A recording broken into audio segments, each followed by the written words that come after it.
Para finalizar nossa última aula de psicologia aplicada à enfermagem, eu resolvi abordar um tema bem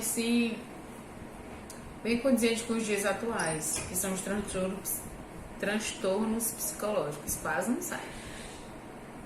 Esses transtornos abrangem muito mesmo os profissionais da área da saúde, devido à sobrecarga de trabalho, a dupla jornada de trabalho que a gente tem, locais de trabalho, lidar com a doença alheia, com adoecer. Então eu resolvi falar um pouco sobre esse tema.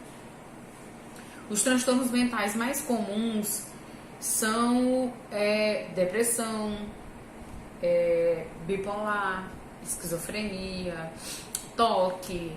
Então são transtornos mentais menos estruturados e de menor gravidade. Aqueles que são atendidos em unidades básicas, sem especialidades, com muitas queixas somáticas, que são os sintomas mistos de ansiedade e depressão associada aos problemas psicossociais.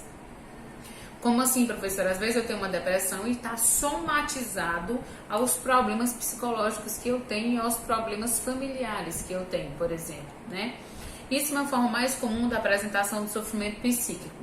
Nessas unidades, cerca de mais de 50% dos atendimentos de unidades psiquiátricas ou psicológicas, elas atendam com esses transtornos mentais mais leves, que são os mais comuns. Uma parcela significativa do paciente, em torno de 30%, tem a remissão espontânea, ou seja, a regressão dos sintomas espontaneamente, melhorando o quadro, melhorando os sintomas e melhorando a gravidade que esses sintomas causam nos pacientes e nas pessoas que estão em volta dele. Como acolher essa demanda? A gente sempre vai ouvir tudo que o paciente ou tudo que o profissional tem a dizer, sem desprezar, sem menosprezar nenhuma queixa, por mais simples que ela seja. Examinar o paciente sempre que possível, conversar com o paciente sobre a sua vida naquele momento, porque às vezes o fator externo influencia muito nos problemas psicológicos, traição, abandono, sobrecarga de trabalho, sobrecarga familiar, falta de emprego, desemprego, falta de renda, falta de lazer, falta de cultura, tá? Perguntar o que ele acha, o que está causando esses sintomas, quais são as causas, o que, quando começou, sempre tem um estopim.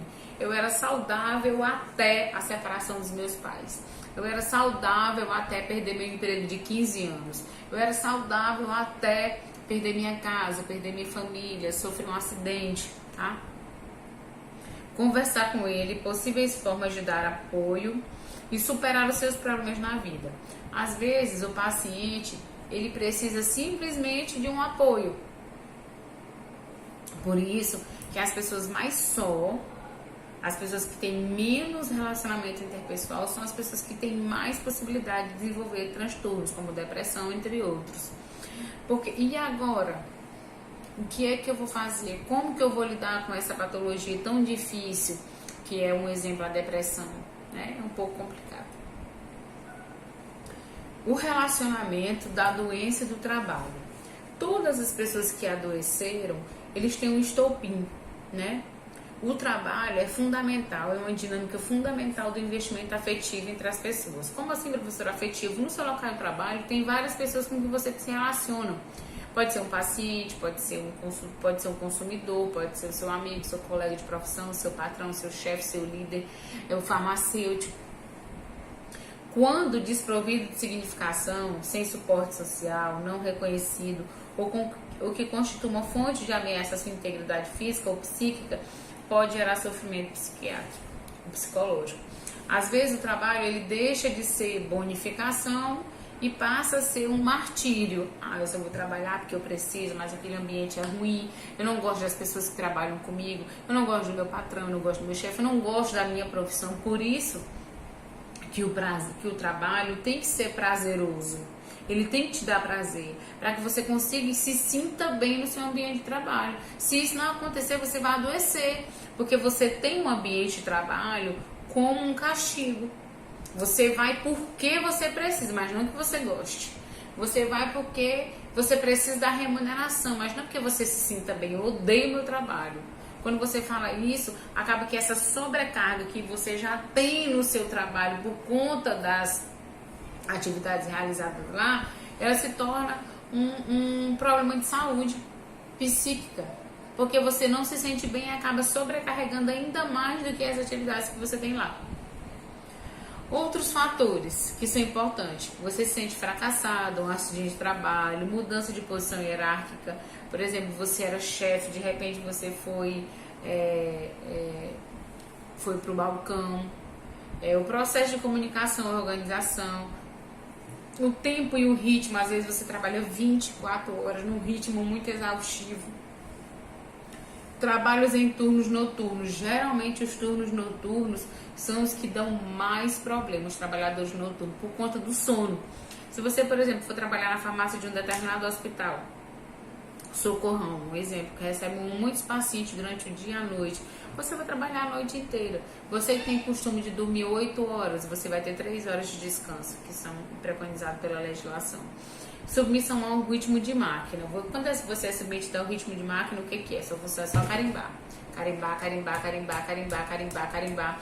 Você acaba sendo um tecnicista e isso te sobrecarrega, te deixa fracassado, com um processo de comunicação difícil, com uma pressão dos seus supervisores, que aqui é o problema das metas. As metas, quando ela é uma meta individual, a gente sofre pressão. A sua meta é vender 100 mil reais. Enquanto você não vende 100 mil, você fica com aquele martirizando na sua cabeça. Que a meta, ela é bonificação, desde que não seja uma pressão. Uma meta em equipe, um trabalho em equipe, faz com que isso não aconteça. Processo de comunicação do meio ambiente, fator muito importante para a determinação da saúde mental. Os ambientes que impossibilitam a comunicação espontânea, manifestação de satisfação, sugestão de trabalhadores em relação à indenização do trabalho, provocam tensão. Eu não gosto, mas não posso falar nada. Eu sei que está errado, mas eu não posso falar nada. Eu não posso me comunicar, porque eu tenho que ficar calado, porque eu preciso desse emprego. Então essa pressão psicológica acaba sobrecarregando o profissional.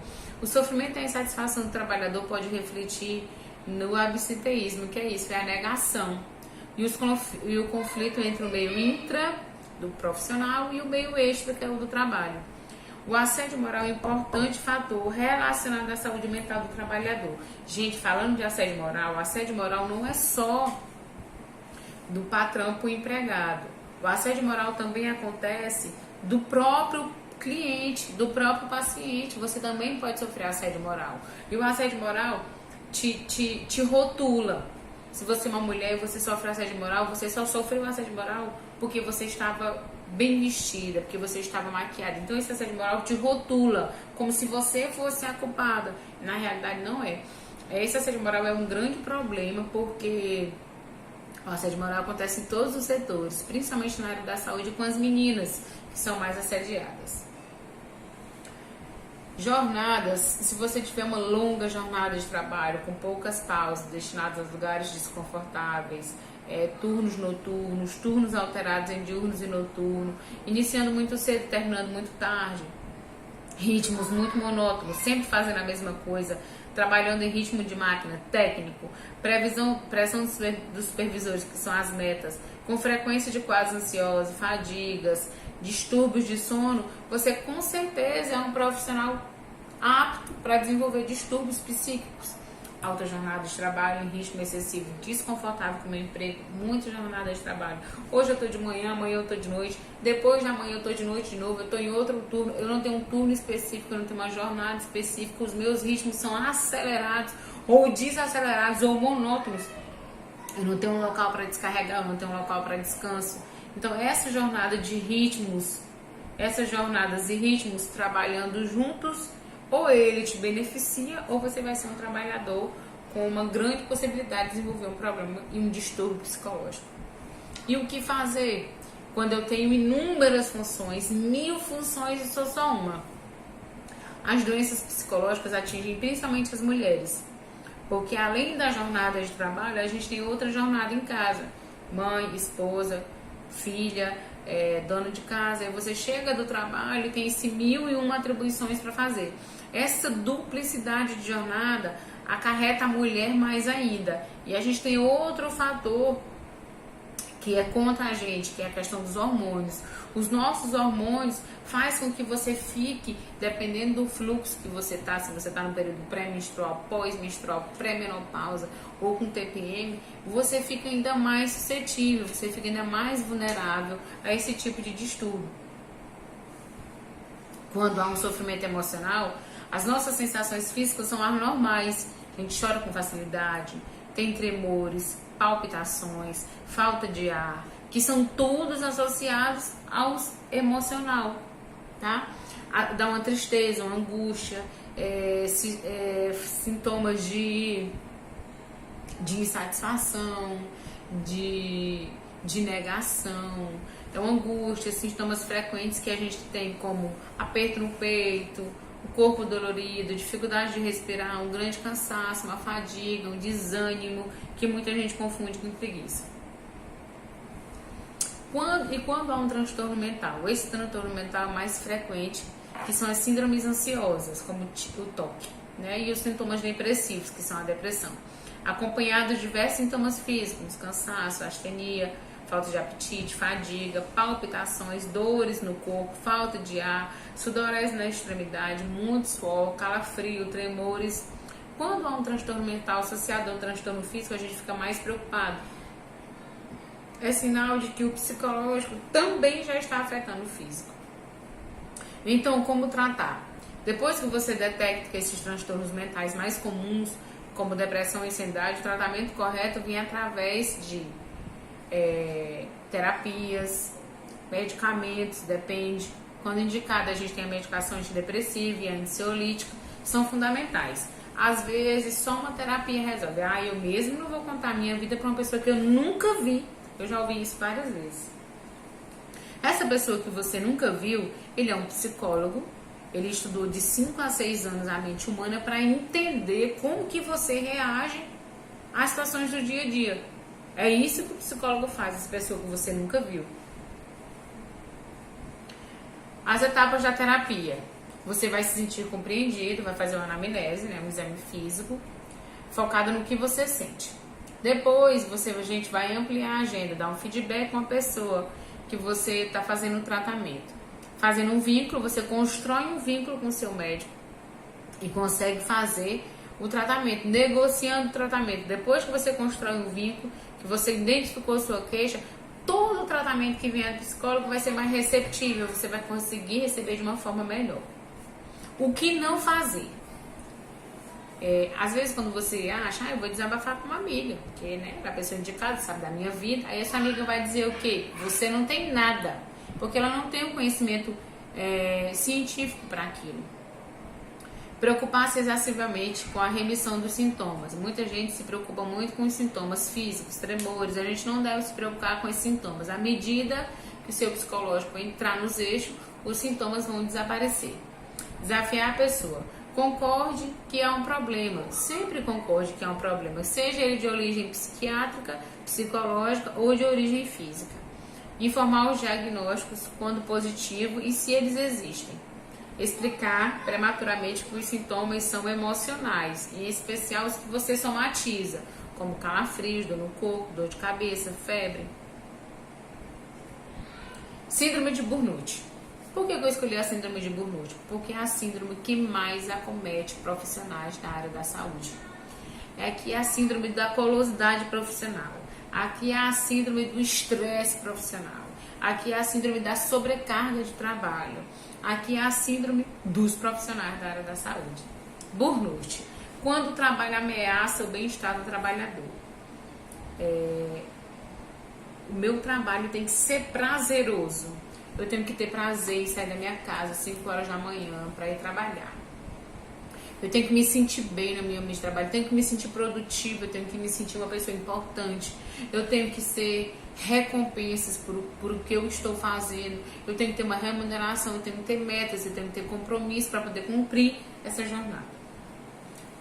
Quando foi diagnosticada a síndrome de Burnout? Em 1974, um pesquisador nos Estados Unidos, a partir de uma observação do desgaste de humor, da falta de motivação dos profissionais da saúde em que trabalhavam.